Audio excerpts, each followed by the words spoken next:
Dr. Seuss, children's book author and illustrator responsible for stories like Horton Hears a Who, Cat in the Hat, and Green Eggs and Ham. These titles, along with many others, have become some of the most famous and best-selling children's books of all time. His stories made their way to both big and little screens 7 years after he wrote his first Dr. Seuss book in 1937, and to this day have still had numerous TV specials and film adaptations made of them, the most recent being Green Eggs and Ham on Netflix. And with it being December, what better time of year to talk about everyone's favourite grumpy green git, the Grinch. Portrayed in the live-action film by Jim Carrey, the 2000s film was met with mixed criticisms. Of course, no matter how well or bad a film does, there's always a chance that a video game comes out of it. Enter Konami, who want to cash in on the film's profits by creating, well, the Grinch video game. A platform adventure game based loosely off the film. You play as the Grinch and Max as they cause mischief throughout the land of Who as the Grinch tries to ruin Christmas. The opening cutscene lays out the basic plot of the story, not matching that of the film. The Grinch is mad that Christmas is almost here, so he decides enough is enough and he's going to stop it this year. In order to achieve this, he looks through his crates of blueprints to build gadgets to cause havoc. As he's debating which one to build first, he accidentally knocks over the tower of crates and all of his blueprints make a beeline for the entrance. A pissed off Grinch vows that this won't stop him and he will search for the blueprints and cause more trouble while he's at it. All the while, Max looks like he froze to death. When you gain control for the first time, you'll have to sit through various cutscenes where the narrator tells cheesy rhymes which serve as the tutorial. The Grinch likes to break things with his robust behind. He'll flatten and smush to get out of a bind. This power is one that he completely controls. He'll pancake anything to attain all his goals. First it teaches you how to pancake by pressing A to jump and then A again to destroy some crates and you find a key to get into your cave. Next, you learn how to interact with the environment and how swole the Grinch is. Pressing Y on certain objects allows the Grinch to interact with them in some fashion, whether this be pushing and pulling an object, pulling a lever, or opening a door. There's plenty to interact with. Oh god, don't do that! Next, you need to take control of Max to reach a key for a small hole, and that's all Max can do. Well, he can bark too. Finally, you learn about the Grinch's first weapon, his breath. Though really this is only good for knocking out flies and opening this one lock. Other controls are instructed to you over time, but the only thing you need to know right now is that the triggers, if you're playing on the Dreamcast version, rotate the camera and pressing them both puts you in first person. All in all, the controls are okay. They're semi-responsive, with some commands being unresponsive at times, and the berth is hard to aim, but it could be a lot worse. At the heart of the Heartless One's cave is his pride, a master computer with Grinchy smarts inside. What? After I collect What? plans that have blown I can't away, hear you over poor sound I'll feed mixing. them to my processor. This happens a notable amount of times in the cutscenes. Not that there's anything important to hear, but you'd expect from a company like Konami to actually get something like sound mixing right. The sound in general is fairly average. Nothing fancy, but the sounds are of decent quality. But, as you heard, the sound mixing is off at times. Sometimes too loud, and other times too quiet. The voice acting is composed mainly of two actors. The Grinch is played by an actor named Josh Gerhardt, who up until this point only had additional voices in a few animes. He does an okay job at the Grinch, giving him a dastardly type voice, but at times his speech sounds rushed or lacks inflection. Here they are, my precious gadget blueprints. All my inventions, my contraptions, my Machiavellian machines.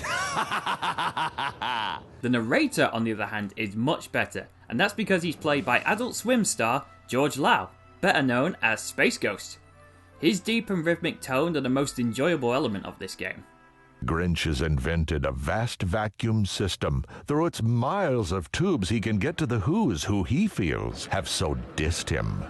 As we begin, just the path to Whoville is clear. But as the scheme falls in place, more routes will appear. Oh, I swear to fuck, I can't walk 5 steps without a cutscene going off. It's like playing Too Human, only, you know, better. These last two cutscenes explain where to put the blueprints when you find them, and how to reach the levels. After which, we take our suction tube system to Whoville, ready to cause some havoc. Oh, for fuck's sake! Whoville is also littered with tutorial cutscenes, revealing more controls and abilities. So, here's the shortened version.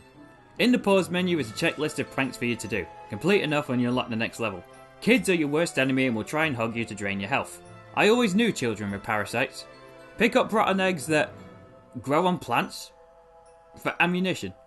Destroy presents because you're a dick. Swing on poles to reach this guy. He's dead. The Grinch just killed a guy. Then steal his paint to vandalise posters, find pieces of blueprints, and finally, hold Y to sneak past lazy rent-a-cops. After spending some time causing trouble around the town, you'll find your way to the clock tower. Inside is a Who disguise.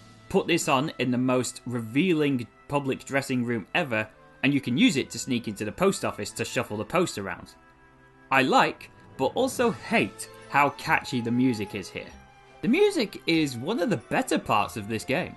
Some effort has been put into it, and some of the tracks are good, but sometimes the music does feel out of place. The post office music is this kind of espionage spy-like music, which works because you're being sneaky and avoiding the security system.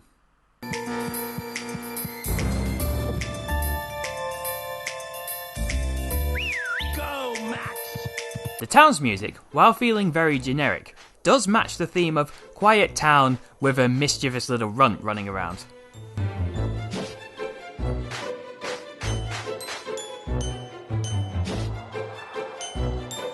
Ouch! Ouch! But the music on Mount Crumpet sounds paranormal, otherworldly. I mean, the Grinch's house is meant to be a spooky place, but maybe not this spooky?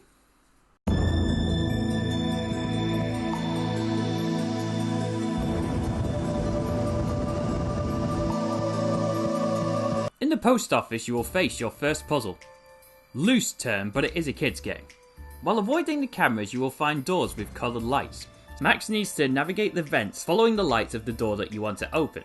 When he makes it into the room, he sits on the switch and that door will open. Grinch engages in being a bad man and repeat 4 times. After that, a 5th door opens and out minces this guy, where you find the final parts of a blueprint. So now we've navigated the town, found some pieces of a blueprint and found the rest in this room, we can now go back to the cave and put the pieces in order to create the rotten egg launcher.